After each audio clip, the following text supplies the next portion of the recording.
निश्चित भाव में हिंदू निर्वाचन मंडल जो आमर भाई भौणी मैंने समस्ते आसिक आमको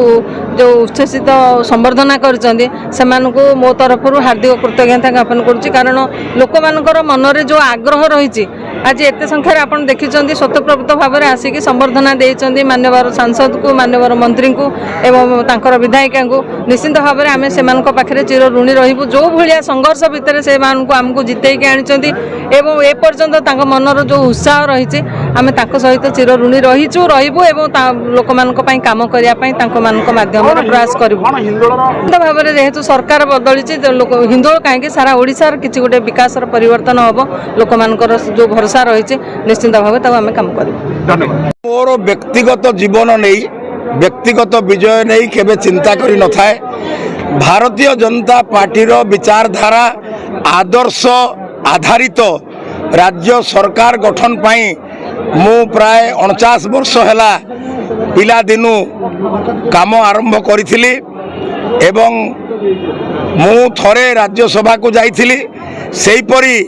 भारतीय जनता पार्टी थरे भागुआली सरकार रे थिला आंशिक किंतु आज आम संग्राम आज सार्थक होईची सारा ओडिशा रे परिवर्तन रो हावा सफल होईची ओडिशा रे बीजेपी रो सरकार प्रतिष्ठा होईची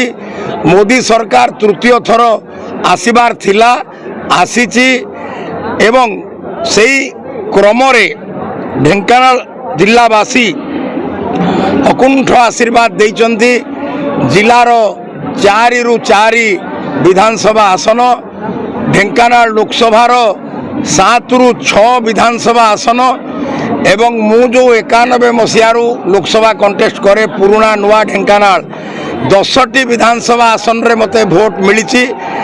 8टी विधानसभा आसन बीजेपी विजय लाभ करिछि आउ आमर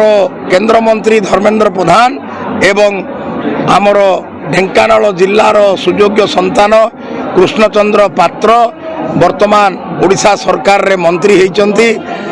समाजर अवहेलित वर्गर मोहन भाई ओडिशार मुख्यमंत्री होइचंती आउ आमे अटल बिहारी वाजपेयी सरकार पाई नवीन बाबू को आनीथिलु से क्रमे क्रमे भूल मार्ग रे परिचालित हेले शेष बेलू एते भूल कले कनिष्ठ सचिव कथारे उठ बसले ए सबु कारण रु लोक परिवर्तन चाहिए एवं ए भितरे बीजेपी रो काया भी वृद्धि पाई 14 मसीहारू मोदी सरकार जुगान्तकारी पदक्षेप को भी लोक माने भल पाई तेणु वर्तमान परिस्थिति रे राज्य प्रशासन रु राज्य सरकार रु किपरि दुर्नीति पूरापूरी मूलपोछ हम आउ सबू लोकंकर प्रकृत केमती विकास हम यही ध्येय यही लक्ष्य रे बीजेपी चली आ बीजेपी नेतृत्वाधीन सरकार भी काम कर जो प्रकार भव्य स्वागत हिंदोलवासी माने भाई भौणी मैंने कले समस्त को बहुत बहुत धन्यवाद जनाऊँगी आम पूरा ढेंकानाल उन्नति करवा राज्यर भी उन्नति करवा कारण बहुत आशा रखिकी लोक माने ए सरकार को परिवर्तन कर 24 वर्षर जो भ्रष्टाचारी सरकार थिला जो बाबू मान सरकार थिला ताको विदा कर तेणु गोटे आशा रखी से आशा को आम पूरण करवा हिंदोल समेत कामाख्या नगर पर्यंत नहीं ढेंकानाल पर्यंत पूरा विकास हम लोक मानकर आशा जहाँ अच्छी ताठू अधिका मध्य कार्य करा जीवो विशेषकर कृषक मानक पई जलसेचन व्यवस्था आमे करिबा प्रत्येक ब्लॉक रे कोल्ड स्टोर करिबा कृषक मानकू क्विंटाल पिछा धान 3100 टका में दबा पाई ऑलरेडी डिक्लेयर कर दैचंती माननीय मुख्यमंत्री प्रथम दायित्व नौ नौ डिक्लेयर करचंती तो सेटा कार्य रे आमे लागिचु खरीफ ऋतु रे से पैसा आमे दबु एवं टेक्नोलॉजी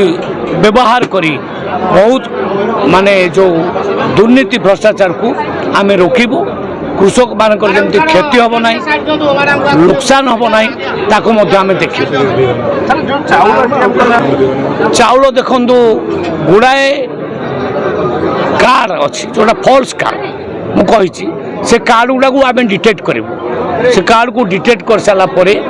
যোগ্য হিতাধিকাରୀ ମାନଙ୍କୁ ଆମେ ଦେବୁ। ତେଣୁ ଅନେକ ନୂଆ ଲୋକ ଯେଉଁମାନେ ପାଇନାହାନ୍ତି ଗରିବ ଲୋକ ସେମାନଙ୍କୁ ଆମେ ନିଶ୍ଚିତ ଭାବରେ ଦେବୁ, ନ୍ୟାୟ ଦେବୁ। କାରଣ ଏଥିପାଇଁ ପୁରୁଣା ଯେଉଁ ଗଭର୍ଣ୍ଣମେଣ୍ଟ 24 ବର୍ଷର ଗଭର୍ଣ୍ଣମେଣ୍ଟ ସେ ଗୋଟେ ଫଲ୍ସ କାର୍ଡ଼ କରିକିରି ଆରାମସେ ସେମାନେ ଦୁର୍ନୀତି କରୁଥିଲେ, ଭ୍ରଷ୍ଟାଚାର କରୁଥିଲେ, କୋଟି କୋଟି ଟଙ୍କା ଖାଉଥିଲେ, ଦୁର୍ନୀତି କରୁଥିଲେ। ସେଟାକୁ ଆମେ କରିବାକୁ ଦେବୁ ନାହିଁ। ମୁଁ ନିର୍ଦ୍ଦେଶ ଦେଇଦେଇଛି ମାନେ ମୋର ଡିପାର୍ଟମେଣ୍ଟର ଅଫିସରମାନଙ୍କୁ ସେଗୁଡ଼ାକୁ ଡିଟେକ୍ଟ କରାଯାଉ ଏବଂ ଯେଉଁମାନେ ପ୍ରକୃତରେ ଯୋଗ୍ୟ ସେମାନଙ୍କୁ ସେଥିରେ ସାମିଲ କରାଯାଉ।